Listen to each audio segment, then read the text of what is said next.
एक लड़के की नई नई शादी होती है और शादी के कुछ ही दिन बाद पत्नी अपने घर अपनी माँ के पास चली जाती है और वहाँ से जाकर अपने पति से बातें करती है और कहती है, मुझे आपकी याद आ रही है, मुझे आपके साथ रहना है। अब इधर पति भी जब अपनी पत्नी की प्यारी सी बात सुनता है तो अब पत्नी की बात सुनकर अब उसके साथ रहने के लिए बेकरार हो जाता है और नए नए सपने देखने लगता है। और फिर अगले दिन अपनी बाइक से अपनी पत्नी को लेने के लिए अपने ससुराल जाता है। लेकिन उसे क्या पता था कि जिस पत्नी को लेने के लिए वो ससुराल जा रहा है वहाँ से वो वापस नहीं लौटेगा। दरअसल साथियों, उसकी मौत हो जाती है। मौत कहें या फिर एक ऐसा खौफनाक कत्ल होता है कि जिसकी गूंज शहर के हर कोने तक सुनाई देती है। और जब उस कत्ल की हकीकत लोगों को पता चलती है तो लोगों के रोंगटे खड़े हो जाते हैं। नमस्कार, प्रणाम। मैं आपका अपना विशु राय हाजिर हूँ जुर्म की दुनिया की एक बेहद खौफनाक कहानी के साथ।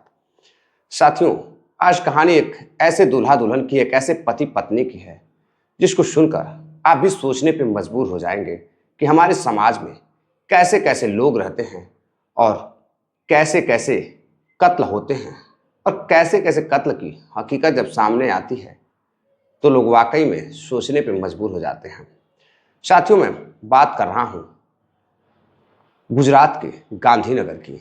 गांधीनगर में एक लड़का अपनी पत्नी को लेने के लिए अपने ससुराल जाता है।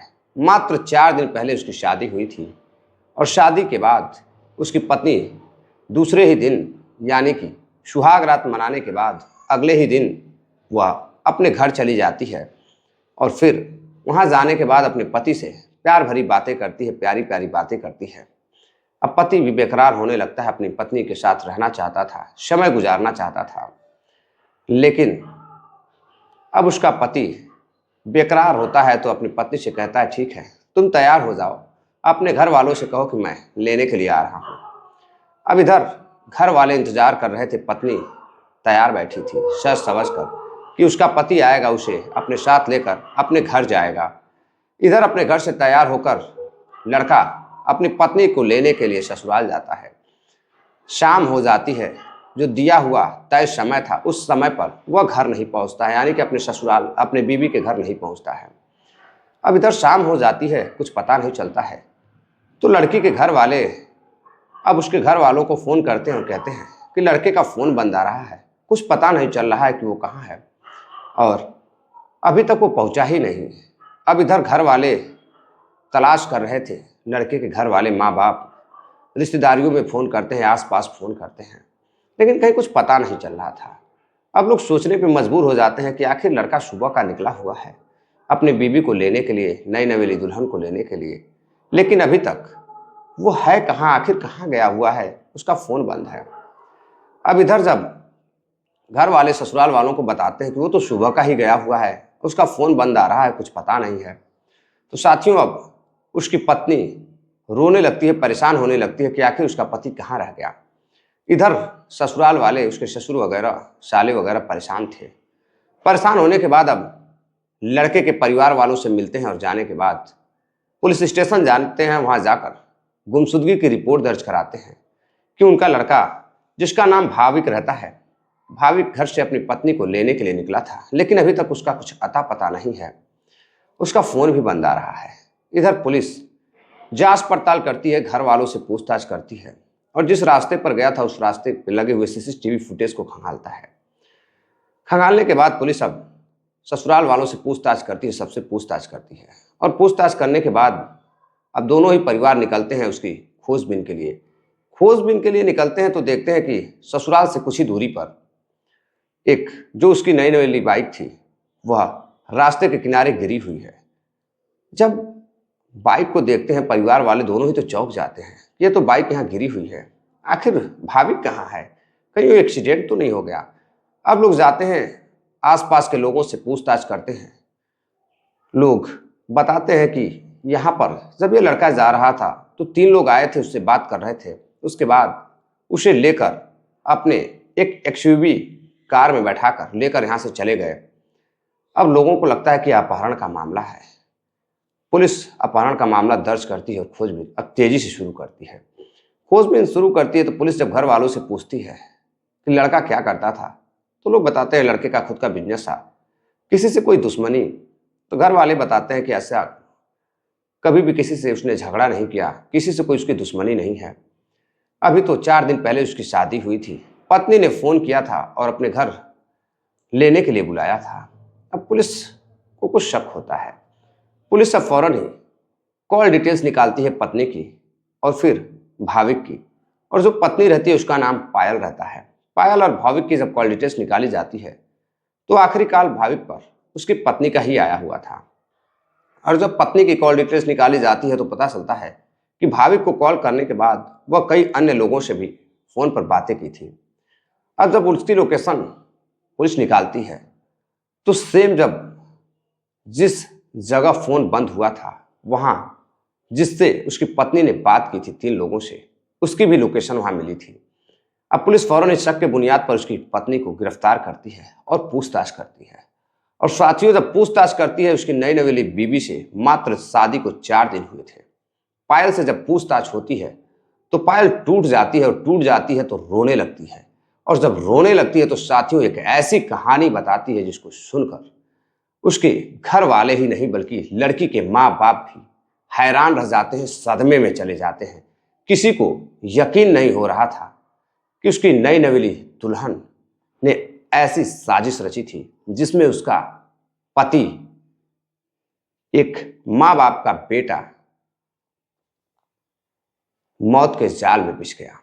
दरअसल साथियों, कहानी की शुरुआत जो होती है आज से ठीक 5 दिन पहले। एक लड़का भाविक, उसकी दुकान अहमदाबाद में रहती है, घर भी अहमदाबाद में था, बिजनेस भी अहमदाबाद में था। अहमदाबाद का रहने वाला भाविक, एक उसका रिश्तेदार जो भाविक की शादी तय कराता है गांधीनगर की रहने वाली एक लड़की पायल से। पायल बेहद ही खूबसूरत थी, बला की खूबसूरत थी। बेहद ही खूबसूरत लड़की का जब फोटो लेकर उसका जो अगुआ बोलते हैं हमारी देहाती भाषा में, और यानी कि बिचौलिया लेकर उसका रिश्तेदार आता है तो उसके पिताजी जब लड़की को देखते हैं तो लड़की बेहद पढ़ी लिखी थी, डॉक्यूमेंट वगैरह बिल्कुल चकाचक था। पढ़ी लिखी हुई लड़की देखते हैं और जब फोटो देखते हैं तो उससे मिलने के लिए परिवार जाता है, लड़के का, भाविक का परिवार। लड़की से मिलते हैं, लड़की को देखते ही पसंद कर लेते हैं और फिर एक डेट निकलती है। डेट निकलती है तो यानी कि 14 दिसंबर को वह लेने के लिए गया था और 14 से ठीक 4 दिन पहले यानी कि 10 तारीख को उसकी शादी हुई थी। 10 दिसंबर साल 2024 को भाविक की शादी हुई थी। भाविक की शादी हो जाती है। भाविक अपनी पत्नी को लेकर घर आता है पायल को। पायल भी बेहद खुश थी, पूरा परिवार खुश था। घर में शहनाइयाँ बज रही थी, ढोल नगाड़े बज रहे थे। बहू घर में आती है, नाच गाना हो रहा था, तरह तरह के प्रोग्राम चल रहे थे, मिठाइयाँ बांटी जा रही थी। बहू आती है और बहू के आने के बाद जैसे ही रात होती है कमरे को सजाया जाता है। भाविक रात को अपनी पत्नी के कमरे में जाता है, पत्नी के साथ समय व्यतीत करता है। अब इधर अगले ही दिन एक डेट होती है। उसी डेट पर यानी कि 11 तारीख को वो अपने माँ के पास उसे जाना था। अब वो अगले ही दिन अपने माँ के पास चली जाती है और फिर ठीक 3 से 4 दिन बाद उसे ससुराल भी आना था। एक जो लगन पत्रिका होती है पंडित जी लोगों के अनुसार, उस हिसाब से वो अगले ही दिन, सुहागरात के अगले ही दिन अपने घर चली जाती है। घर जाती है, पति से बात करती है। भाविक भी अपनी पत्नी से मात्र एक ही रात उसके साथ समय व्यतीत किया था। वो काफ़ी परेशान था और परेशानी उसकी बढ़ती गई। अब पत्नी से बातें करता है, बेकरार रहता है मिलने को। अब वह काफ़ी परेशान था। इधर पत्नी से बार बार फ़ोन पर बातें करता था, पत्नी भी उससे बातचीत कर रही थी। भाविक कहता है मैं तुमसे मिलना चाहता हूँ। तो पत्नी कहती है कि अब मिलकर क्या करोगे, कल तो मुझे आना ही है। एक काम करो, कल तुम मुझे लेने के लिए तुम खुद आ जाओ। पिताजी से कहना कि वो रहने दे, तुम खुद मुझे लेने के लिए आ जाना। अब इधर रात भर प्रेमी अपने पत्नी से बातें करता है, उसके साथ तरह तरह के सपने देखता है कि मेरी पत्नी आएगी तो मैं ये करूँगा, मैं उसे वहाँ घूमने के लिए लेकर जाऊँगा, मैं उसे हनीमून पर लेकर जाऊँगा। अब भाविक अगले दिन तैयार होता है और घर वालों से कहता है कि माँ घर पर तैयारी करो, मैं आपके बहू को लेने के लिए जा रहा हूँ। अब अपनी बाइक से जैसे ही कुछ दूरी पर जाता है, इधर करीब सुबह के 12 बज रहे थे, 12 बज रहे थे और वहाँ कुछ लोग आते हैं, कुछ गुंडे आते हैं, 3 लोग, और उसको मारते पीटते हैं, गाड़ी को धक्का देते हैं, उसका फ़ोन तोड़ देते हैं और फ़ोन लेकर और भाविक को अपने एक कार में, एक्सयूवी कार में बैठाते हैं और वहाँ से लेकर चले जाते हैं। और कुछ लोग वहाँ जो मौजूद थे वो तमाशा देख रहे थे। अब कोई ना पुलिस को खबर करता है, ना कोई किसी से कहता है, ना घर वालों को कुछ पता था, ना लोगों को कुछ पहचान थी। अब मार्केट में चर्चाएं थी इस चीज़ की कि एक लड़के को कुछ लोग उठा ले गए हैं। अब इधर शाम होती है, जब उसके घर वाले देखते हैं कि उनके दामाद जी तो अभी नहीं आए, तो लड़की भी परेशान होती है, अपने पिता से कहती कि पिताजी अभी दामाद जी घर पर आपके आए नहीं, भाविक आया नहीं। तो अब उसके घर वाले लड़की के पायल के पिताजी भाविक के पिताजी को फ़ोन करते हैं और पूछते हैं कि भाविक अभी पहुंचा नहीं, आप कह रहे थे कि 3 बजे तक वो आ जाएगा, अभी तक तो उसका आता पता नहीं है, शाम हो जाएगी घर जाने में। अब इधर भाविक के पिताजी काफ़ी परेशान होते हैं, लड़का तो सुबह ही गया था, अभी तक पहुंचा क्यों नहीं। अब वो बार बार अपने बेटे को मैसेज कर रहे हैं, फ़ोन कर रहे हैं, चैट कर रहे हैं, लेकिन कहीं कुछ पता ही नहीं था, कोई रिप्लाई नहीं आ रही थी। अब इधर वह फौरन ही फिर से फ़ोन करते हैं भाविक के ससुराल पायल के माता पिता को और बातचीत करते हैं। पता चलता है कि अभी भी कुछ पता नहीं है, किसी को कुछ की जानकारी नहीं है। आसपास के रिश्तेदारों को फ़ोन किया जाता है, लेकिन कुछ पता नहीं था। अब इधर दोनों ही परिवार मिलकर उसकी तलाश करते हैं और फिर पुलिस को फ़ोन करते हैं, शिकायत दर्ज कराते हैं गुमशुदगी की। मौका वारदात पर पुलिस अब दोनों के घर पहुंचती है और जाकर दोनों से पूछताछ करती है। अब पुलिस को जिस तरह से पता चलता है कि 4 दिन पहले शादी हुई थी और लड़का गायब है, तो एक टीम दोनों की कॉल डिटेल्स निकाल रही थी, पति पत्नी की, और एक टीम दोनों ही परिवार को लेकर छानबीन कर रही थी, खोजबीन कर रही थी। जैसे ही पुलिस कुछ दूरी पर पहुंचती है तो उसका बाइक भाविक को पिता को दिखाई देता है, तो उसके पिता कहते हैं ये तो मेरे बेटे की ही बाइक है। अब वहाँ पुलिस उतरती है, आसपास लोगों से पूछताछ करती है, तो पता चलता है कि कुछ लोग आए थे और उसे एक कार में बैठा कर ले गए हैं और उसको मारा पीटा भी गया है। इधर पुलिस बड़ी हैरान थी कि आखिर कौन था, किसी से कोई दुश्मनी नहीं थी। लेकिन जब पुलिस को ये पता चलता है कि मात्र 4 दिन पहले उसकी शादी हुई थी और पत्नी ने फ़ोन कर बुलाया भी था, तो पुलिस को कुछ शक होता है। पुलिस कॉल डिटेल्स के आधार पर पत्नी को गिरफ्तार करती है, पायल को, और पायल से पूछताछ करती है साथियों। तो पायल पहले तो इधर उधर की बातें करती है, फिर टूट जाती है।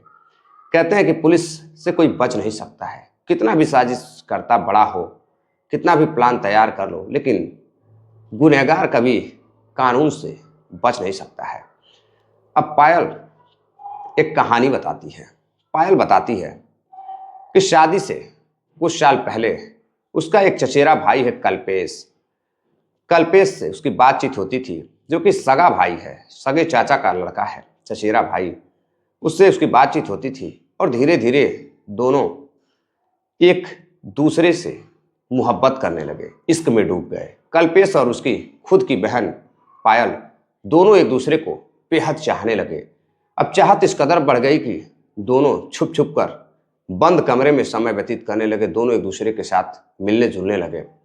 अब इसी बीच पायल की शादी भी खोजी जा रही थी, तो पायल सोचती है कि कल्पेश से शादी तो हो नहीं सकती है, एक काम करते हैं कि परिवार के खिलाफ न जाकर किसी ऐसे भी शादी कर लेते हैं और जो प्यार रहेगा वो तो कल्पेश के साथ ही होगा।